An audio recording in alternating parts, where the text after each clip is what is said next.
We're celebrating Black History Month all month long, introducing you to Black creators and artists and different people in our community doing amazing work. And today I want to introduce you to Ingle. He's a barber, he's an artist. He's here at the Pristine Barber Company here in Greenville.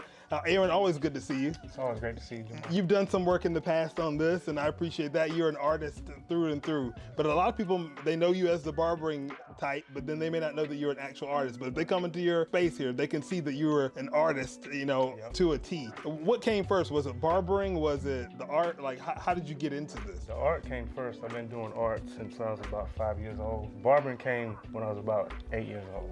It's a funny story. My dad used to cut my hair, me and my friend's hair, and he used to give us what we call bowl cut. Oh, I know a bowl cut. So once I realized that, I picked up some clippers. I was like, that's enough. I gotta fix this. And so that's how I got into cutting hair. So it's kind of like art. It goes hand in hand. You got tired of the bowl cut, so you said, I'm gonna do something myself, and then you realized other people didn't want the bowl cut as well. So I started cutting my friends and getting creative with it, so I took a liking to that. And there obviously is a crossover between being an artist and being a barber. Like, you have to be an artist on a different type of canvas when you're barbering. Yes, you gotta pay attention to details. You listen to your client and pay attention to what they want done. And you know, they may want a part, a design, a certain kind of fade.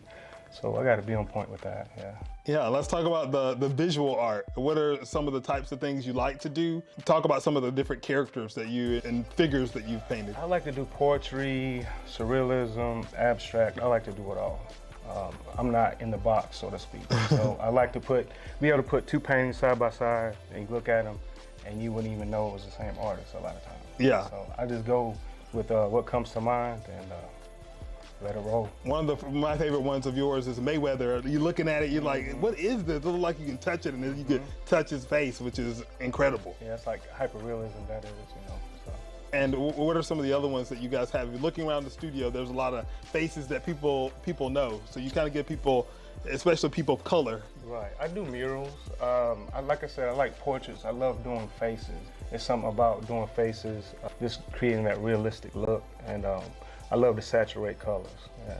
And it looks like you can just leap off of the canvas. Yeah. Of course, we're celebrating Black History Month. You paint a lot of black faces. Yeah. Is that important to you? And what do you think that you give the community and give the folks that come in to see these and to get work done in here? What do you think you're giving them by seeing a face that sometimes looks like theirs? Well, I like to paint black faces because, to me, I feel like it gives a chance to be portrayed as art in a positive light. Me myself being biracial and black and white or whatever, and I feel like it's important to cover people's faces in a positive light. Yeah, a lot of times, how we portrayed on news a lot of times. You see the mug shots a lot of times. So negativity, and I like, kids gravitate toward art, color, and stuff like that. So it's all about positivity. And showing people that those faces can be seen in different ways too, which is an important thing. When you're sitting in the barbershop, you never know the impact you're gonna have on someone to see a face in color. I see it here a lot of times. People come in, they'll look at the artwork. I say, wow, who did your artwork? And I say, I did it, and they're amazed by that. So yeah, it's cool. And they say, yeah, this haircut's about to be dope. yeah. They know it's going to be great. Yeah. And you've also done some great projects with working with Greenville Visitors Guide. I think we talked the last time about that. That was in 2018.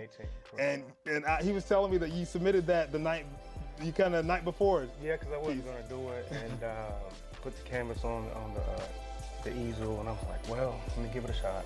And I had no plans, and I just took the brush, one stroke led to the next, and then I created that, and the paint was still wet when I submitted it. And so I told them at Visit Greenville about it. They were just like, wow, And that's cool to be able to have your work, on the Visitor's Guide. Like, that was a pretty big moment for you. It gave me a lot of exposure, and I was very grateful for that.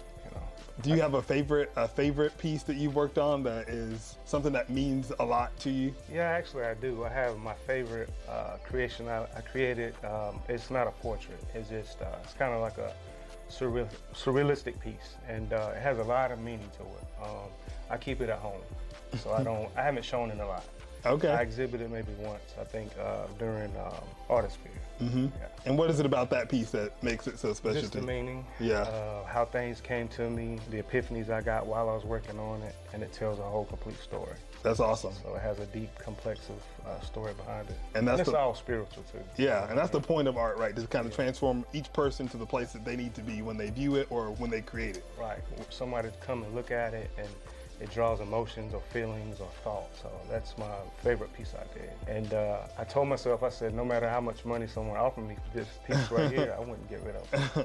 So you know that's special, because artists will be like, hey, if you got a price, it's going out the door. It doesn't have a price. It doesn't have a price. That's special. And so I was asking you if you had any commissions coming up or anything like that? Yeah, depending on who it is and what it is, because a lot of times with commissions, it can be a headache. Mm-hmm. And for me, I know that it takes a lot of fun out of the creative process. So I'm very selective on commissions. Yeah. But hey, you should shoot your shot, by the way. You should definitely try it if you want one of Aaron's pieces. And you're located here on Lowndes Hill. 726 Lowndes Hill Road, that's Springville. And you can go online and book him if you're interested in having a true artist as your next barber. We'll be sure to put all that information for you at our website, livingupstatesc.com, where we'll also place all of our features for Black History Month.